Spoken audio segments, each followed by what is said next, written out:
তোমার কি নাম শোনা? আমার নাম মিজানুর রহমান, বাসা সিলেট। ওয়াও, কিতাম তো সিলেট নি হনানো বাড়ি সিলেট সিলেট হবিগঞ্জ।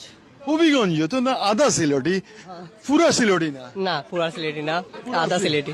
আদা সিলেটি। তোমার ওইখানে এই যে বারিস্তা চুম্বন কি তোমাদের? হ্যাঁ, বেশটার চুম্বন। ও বারিস্তা হ্যাঁ? হ্যাঁ, সে তো এখন আমাদের সিলেটের দালাল হিসাবে পরিচিত। ও না, ওভাবে বলতে হয় না। অনেক ভিতরে অনেক কূপ, কারণ নিজের এলাকার মানুষ, অনেক সেলিব্রিটি বাংলাদেশের মধ্যে, কিন্তু তার কাছ থেকে আমাদের ছাত্র সমাজ এরকম প্রত্যাশা না, যেহেতু আমাদের জেনারেশনে একজন আইডল ছিল তিনি। না, ওভাবে বলতে হয় না। যখন সে দালাল হবে তাকে ইজ্জত করে বলতে হবে দালালুল মাকলুকাত। দালালুল মাকলুকাত।